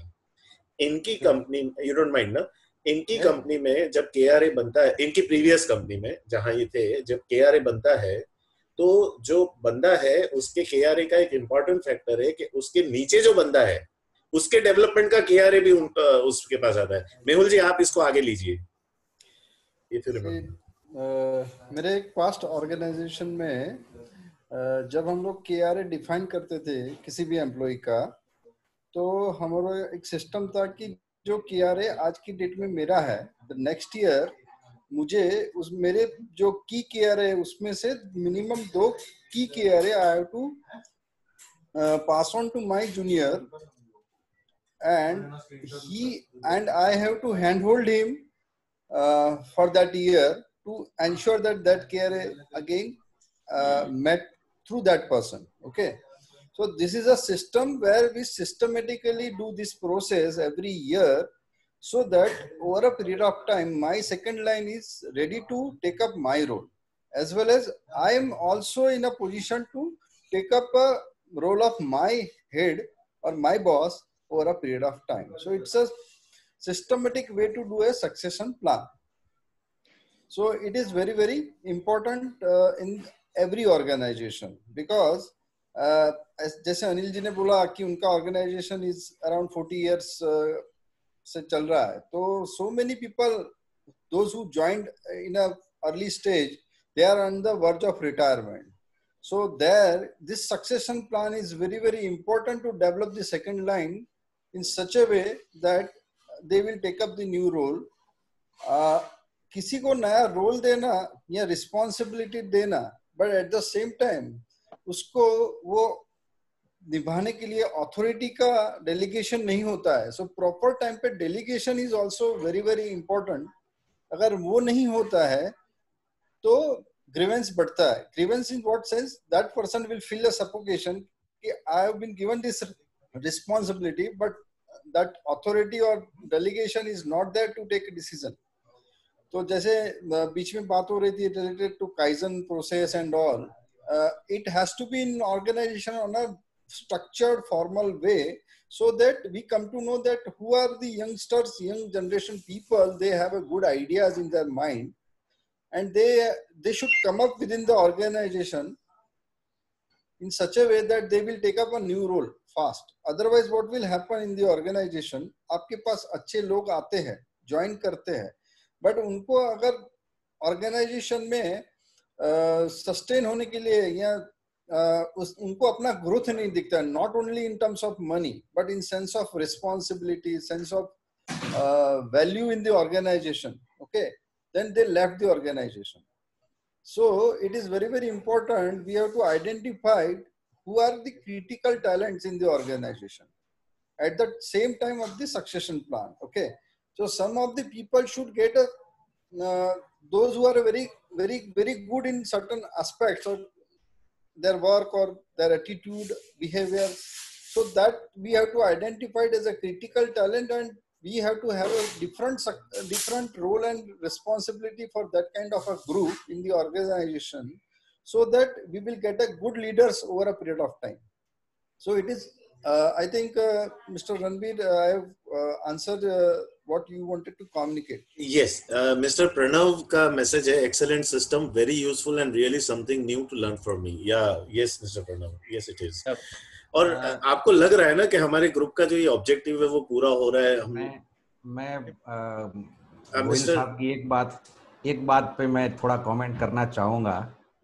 उन्होंने जो बोला ना कि 2 चीजें एटलीस्ट पास ऑन करनी है. I think that is the crux of the thing. मुझे ऐसा लग रहा है कि ये करने से बहुत से प्रॉब्लम सॉल्व हो सकते हैं, क्योंकि अनजाने में आज सुबह मैंने एक डिसीजन लिया कि आज से मैं कोई भी कस्टमर को मेरी ओर से प्राइस दूंगा नहीं, क्योंकि अभी तक being a head of the organization काफी लोग सीधा मेरा मोबाइल उठाते थे. सबको मालूम है कि गौरांग भाई हैं, तो किसी को भी फाइनल नेगोशिएशन मेरे इंजीनियर्स को, मेरे सेल्स बंदे को बाईपास करके मेरे पास आते रहते थे. और क्योंकि I am loaded with 2 companies, different set of responsibilities, तो मैं कई बार भूल जाता था कि मैंने इसको 3% डिस्काउंट दिया, इसको इतना फ्लैट प्राइस दिया है. तो उसकी वजह से बाद में या तो मेरा इंजीनियर डिस्करेज होता था, या तो मेरे स्टाफ में ऐसा होता था कि साहब हमको बोलते हैं कि 1.5% से ज्यादा डिस्काउंट नहीं दो, उन्होंने इनको 5% दे दिया. तो आज सुबह ही मैंने एक डिसीजन लिया कि ये रिस्पॉन्सिबिलिटी मेरे हाथ से निकाल के मेरे सीनियर मोस्ट दोनों इंजीनियरों को दे दिया कि आज से मेरे हिसाब से कोई नहीं जाएगा. और सब कस्टमर को मगर मुझे फोन भी करेंगे तो मैं ऐसा बोलूंगा, आप मेल करो, मेरे सेल्स वाले आपको फाइनल प्राइस देंगे, मेरे से अभी आप प्राइस की आशा मत रखो, हमने all India flat price structure कर दिया है. तो ये डिसीजन जब आपने बोला कि 2 पास ऑन करना है, तो मुझे लग रहा है ये मेरे लिए मक्खन हो जाएगा. हाँ, बट अपनी सिचुएशन को आंक लीजिएगा. Pricing is a very dicey thing. मतलब हर एक जगह टॉकिंग अबाउट डिफरेंट वेज. एक मैंने किया है, उसका मैं ट्रायल लूंगा, फीडबैक देखूंगा, महीने तक उसको रिवाइव भी करूंगा. जैसे आपने बोला ना, सर्कल जाता है, trial, test and re design it. Anil ji कुछ कहना चाह रहे हैं? I think that this is a very good decision you have taken. वो I will be speaking naturally in my context. Okay. मुझे मेरे कॉन्टेक्स्ट के हिसाब से बहुत अच्छा डिसीजन लग रहा है. Good. अनिल जी आप कुछ कहना चाह रहे थे बीच में, तो कौन मेरा बता रहे हैं? हाँ, आप कुछ कहना चाह रहे थे. नहीं, बहुत ही अच्छी बात बताई इन्होंने. और ये एक्सपीरियंस स्मॉल स्केल से चालू करने के बाद frequently we come across such kind of situation. मेरे यहाँ भी कुछ वर्कर्स हैं, they are senior so far as the length of service is concerned to their supervisor. So initially this used to happen कि साहब छुट्टी चाहिए, सुपरवाइजर ने मना किया तो बोले हम तो साथ से ले लेंगे, आप क्या, हम तो पहले से जानते हैं. तो वो गलतियां मेरे से हुई थी आज से 15 साल 10 साल पहले, पर धीरे धीरे मैंने वो बंद कर दिया है. वो अथॉरिटी और रिस्पॉन्सिबिलिटी नीचे डेलीगेट करते गए तो डेफिनेटली लाइफ भी कंफर्टेबल होता है. Secondly, as he rightly said कि जो आपका नीचे आदमी है उसका मॉरल टूटता है कि भाई मेरे को तो बोला 1.5% से ऊपर नहीं देना और सामने तो 5% दे दिया, तो 5% या 3% डिस्काउंट भी देना है तो it should be routed through that person. Decision we may take jointly और even we may take it at the top level, पर it should be routed through the right person working under with you और under you can say. So very good thing they have shared. Correct. दरअसल policy का मतलब ही ये है, हम लोग जब अपनी कंसल्टेंसी के लिए जब पिच इन करते हैं भाई एचआर पॉलिसीज बनानी है, तो हम लोग यही कहते हैं कि पॉलिसी बनाने का फायदा ये है कि पॉलिसी इमोशनल नहीं होती है ना, और पॉलिसी ऑब्जेक्टिव होती है. और तीसरी बात ये है कि पॉलिसी आपका ही डिसीजन है लेकिन आपके बिना, है ना. तो यही फायदे हैं कि हम एक अच्छा सोचने को, बात करने को समय मिल जाता है. अल्टीमेट अथॉरिटी हम है और हमने डिसीजन ले लिया, अब गलत हो गया, उसके बजाय पहले वो करेगा और बोलेगा नहीं यार मैं मैनेजमेंट से बात करना पड़ेगी, तो एक और चांस करेक्शन के लिए मिल जाता है, समय मिल जाता है हमें. और दूसरा, कस्टमर के सेंस से भी अगर आप देखें ना, तो नेगोशिएशन में ऐसा कहते हैं कि जो चीज आसानी से मिल जाए उसकी वैल्यू नहीं रहती है। अगर रिसा रिसा के मिले ना, पहले इंजीनियर ने मना किया, फिर सीनियर इंजीनियर ने मना किया, फिर जाके मुझे डायरेक्टर से मैं जाके ये लेके आया, तो उसको भी सेटिस्फेक्शन। कहते हैं ना कि bargaining is a transaction where both the parties think that we have cheated each other. तो it is something like that. So I really, मुझे ऐसा लग रहा है कि जिस ऑब्जेक्टिव से हमने ये ग्रुप बनाया था वो धीरे धीरे उस तरफ बढ़ रहा है। क्या आप लोग भी ये फील कर रहे हैं? वैभव जी अगर आप ऑनलाइन आ सके, वीना जी अगर आप ऑनलाइन आ सके। काफी कुछ सीखने को। मैं तो ऑनलाइन ही हूँ, कब से आ गई हूँ। हाँ, पर आप शक्ल भी दिखा दीजिए ना। अरे एक मिनट। ओके, बोलिए, अब दिख रही है ना? हाय एवरीबॉडी, कब से मैं सबकी प्रॉब्लम सुन रही हूँ। मजे तो नहीं ले रहे थे ना? अरे मैं तो बहुत मजे ले रही थी। ओके, क्योंकि तो ये सब ट्रायल एरर मैं भी कर चुकी हूँ, इसलिए। चलिए, बढ़िया है। ओके, तो अब हम ठीक है, हम इस सेशन को यहीं एंड करते हैं। और एंड करते समय आप सबका शुक्रिया कि आप लोगों की वजह से ये ग्रुप एक डिजायर्ड ऑब्जेक्टिव की तरफ जा रहा है। तो या मिस्टर वैभव, आप फील कर रहे हैं ना कि हम आपको अनम्यूट करना होगा, राइट? तो पीयर लर्निंग जिसको हम कहते हैं, एक दूसरे के साथ ट्रांजैक्ट करके, एक दूसरे के साथ इंटरेक्ट करके हम जो सीख पा रहे हैं, तो इसमें और कोई सजेशन आप देना चाहेंगे, कुछ और कर सके जिससे और हमारा एंगेजमेंट लेवल बढ़े?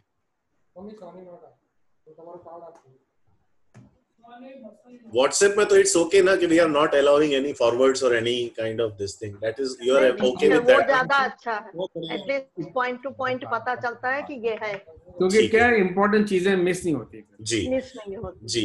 तो कल हम इमोशनल इंटेलिजेंस पे करेंगे, राइट? सुबह आप में से जो ज्वाइन करना चाहें, जिनके पास समय हो, कन्वीनियंस हो, तो प्लीज ज्वाइन। और नेक्स्ट सैटरडे हम I will be joining 11:45. Yeah, no problem, ma'am. I understand. You told me. Okay. Then second part is कि next Saturday को हम emotional intelligence पे कोई अगर doubt रह जाता है तो उसको clarify कर लेंगे। Next Saturday को हम क्या कर सकते हैं? मेरी मिस्टर समीर से रिक्वेस्ट है, एक मिस्टर कुमार बैंगलोर के हैं, उन्होंने कहा है कि मार्केटिंग पे अगर आप कुछ कर सकें।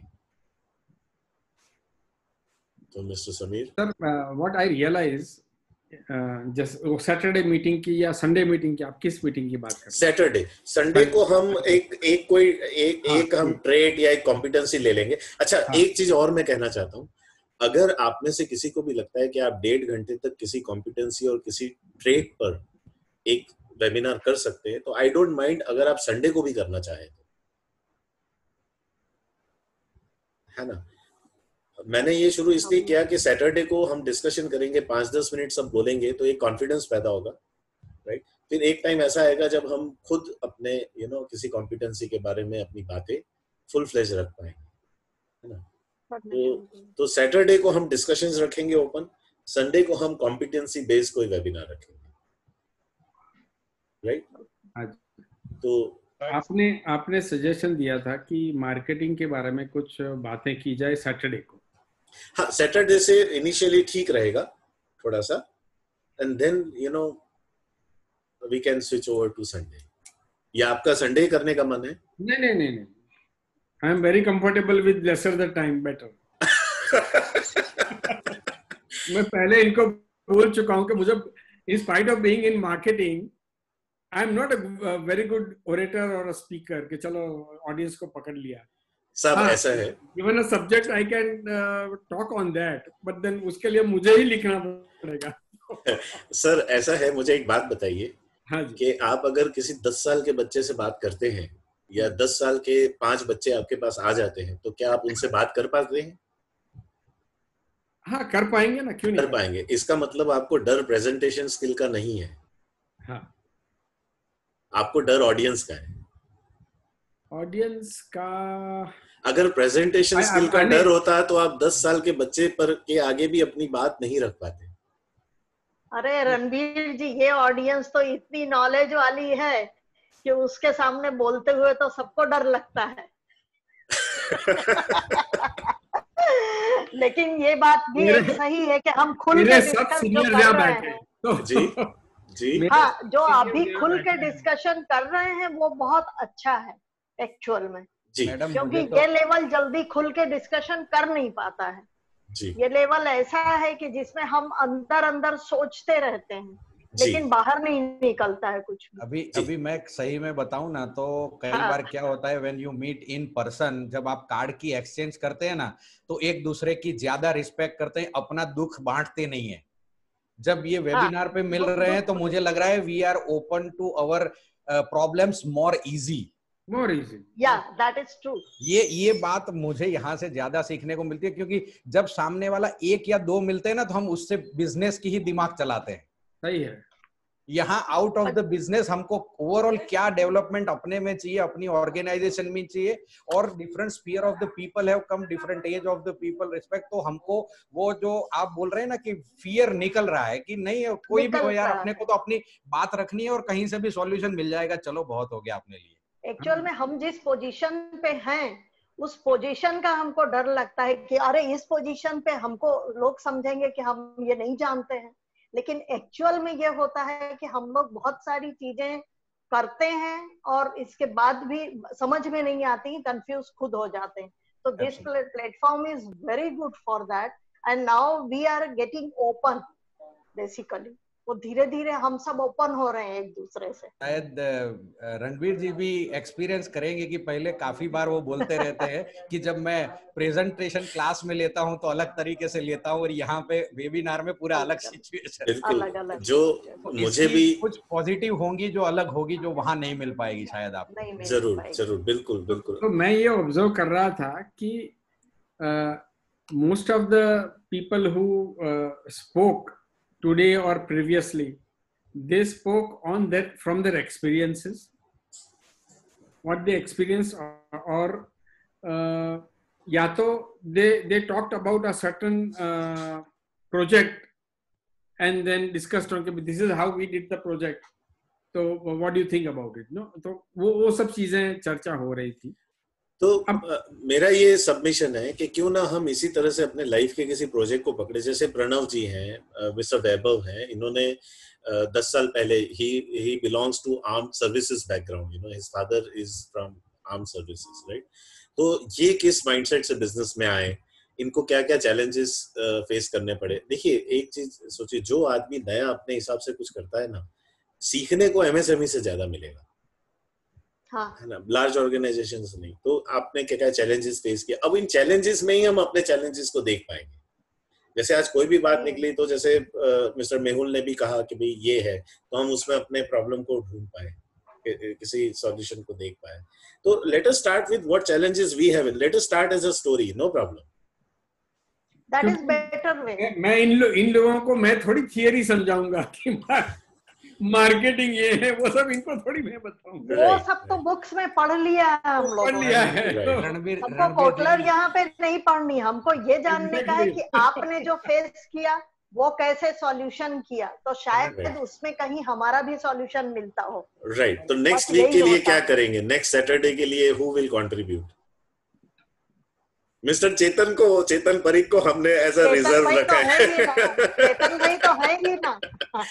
वो तो नेक्स्ट वीक कौन? Mister Sameer, mister Gaurang, mister Vaibhav, miss Veena, mister Pranav, mister Mehul Gohel और मिस अनिल जोशी जी, अगर कोई और पॉइंट पे, अगर किसी और बात पे, इनके पास एचआर का भी एक्सपीरियंस है, ऑपरेशन का भी एक्सपीरियंस है। अनिल जी के पास ना जी सर जी, मेरा ऐसा है फ्रैंकली नहीं ऐसा कुछ नहीं है, ये तो सभी का नॉलेज शेयरिंग है और एनरिचमेंट होता है हर एक के लिए। आप तो, मुझे कोई एक्सपीरियंस नहीं है, मैं क्या हूँ ये तो आपको बाद में बताऊंगा। आई am not expert in any field, just experience is the biggest teacher. जिस दिन अनिल जी, जिस दिन आप एक्सपर्ट हो गए ना, उस दिन आप काम के नहीं रहेंगे। जब तक वो एक गैप है ना, तब तक ही जीवन का मजा है ना। जीवन में सबसे गरीब आदमी कौन है? जिसको सब मिल गया हो। सही बात है। अब करें क्या? मैं आज सॉरी, मैं फैक्ट्री में हूँ तो साथ साथ मेरा इधर भी काम चल रहा है। कोई नहीं। तो नेक्स्ट सैटरडे के लिए या ओके, तो नेक्स्ट सैटरडे के लिए आप अगर आपको सोचने का टाइम चाहिए तो आप ग्रुप में डाल दीजिए, राइट? तो जरूर बताइएगा। Next Saturday, Samir ji is addressing regarding marketing. I can join him in product positioning, like because you know, sir, Pranav ji, I am not in. I have not been into FMCG products. Okay. I have been purely into industries. कोई बात नहीं, समीर जी कुछ ना कुछ नया। Marketing is not as dynamic as the FMCG part. Sameer ji don't worry, mister Pranav ने बहुत ही अच्छा टॉपिक लिया है पोजीशनिंग का। It's a very good subject. और मिस्टर समीर, तो mister Sameer and mister Pranav, we confirm you both? Yeah. है ना? So you just drop me a line of what you would like to speak, right? Next Saturday. Okay. और कल हम emotional intelligence के लिए मिलेंगे। अगर आपके ग्रुप सर्कल में भी कोई ज्वाइन करना चाहे तो please invite him tomorrow at 11 AM for emotional intelligence. Okay. Thank you everybody. Thank you. Bye. Bye.